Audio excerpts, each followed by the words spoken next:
ipak organik material bo'lib, yozda u badanni salqinlashtiradi, qishda issiq qiladi. Avvalan, hozir ham kelajakda ham ipakni joyini almashtiradigan mato yo'q.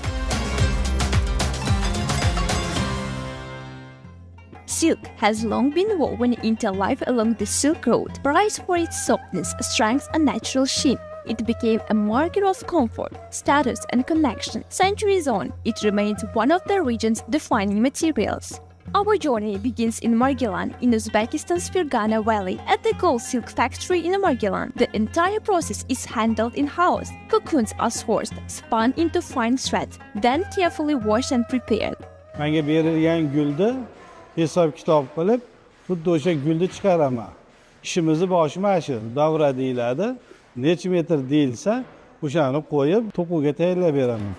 The next stage in silk production is drawing the motifs. What appears simple at first glance demands experience and a deep understanding of pattern. Gulini chiqarib, xatga qanaqa rang kerakligini belgilab berish bizning vazifamiz. Eng mas'uliyatli jarayon desa bo'laveradi. Biz adashib qolsak, biz noto'g'ri qilib qo'ysak, oxirigacha noto'g'ri ketadi. O'shaning uchun hammasini aniq, shashilmay, chiroyli qilib chiqarish kerak. From cocoon to clothes, everything happens in one continuous flow, right behind me. No shortcuts, no breaks, just a process that builds layer by layer into something you can finally see and touch. The factory also produces silk items on individual order, tailoring each piece to specific designs and client needs. Baxmalimizni 80%ni eksport qilamiz. Asosiy eksport qiladigan mamlakatimiz Turkiya. Hozir karvonsaroy quryapmiz. Bu qurishdan maqsad kelgan sayyohlarga markazni ko'rsatib, yotoqxonamiz bor, mehmonxona. Shu mehmonxonada kelgan sayyohlar qolib, o'sha karvonsaroyda muzeylarda tomosha qiladi. Each year, the Fergana region produces around 2,900 tons of cocoons. Qo'qon xonligi davrida azaldan ota-bobolarimiz ipakchilikni rivojlanishida pillani chiqindilari bo'ladi. Chiqindilaridan tabiiy qog'ozlar ham ishlab chiqarilgan va buni bugungi kunda urg'u qaratdikki, mana shu ipak qog'ozini yaratish bo'yicha olimlarimiz ish boshlashdi va buni natijasi o'laroq bugun Qo'qon ipakchilik qog'oziga ham ega bo'ldik.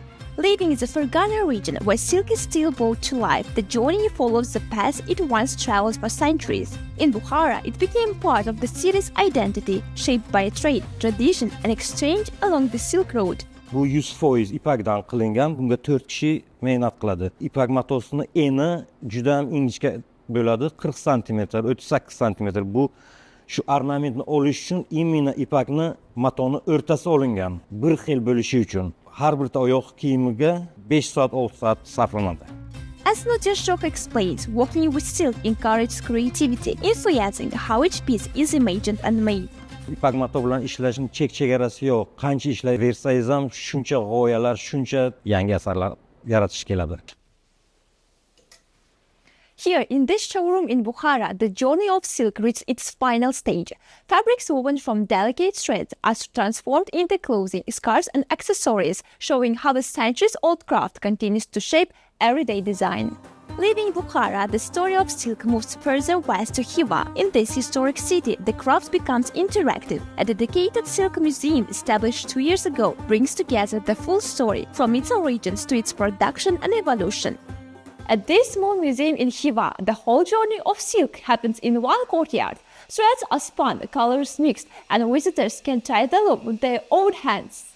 Master klassimizda ko'p turist tashrif buyuradi. Bizning muzeyimizda eng qiziqarli master klassimiz sharf bo'yash. Tabiiy ranglardan foydalanib, turistlar o'zini shunday yaxshi his etadilar. Bu sharflar odamning ichidagi his-tuyg'ularini namoyon etib beradi. Visitors can take part in activities such as extracting silk thread from cocoons and dyeing scarves.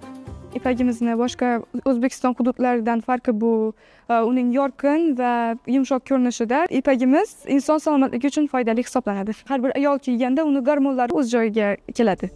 What starts as a cocoon is transformed through a precise, multi-stage process into a finished textile. Today, silk production in Uzbekistan continues to combine traditional knowledge with contemporary approaches, sustaining a craft that remains relevant in modern life.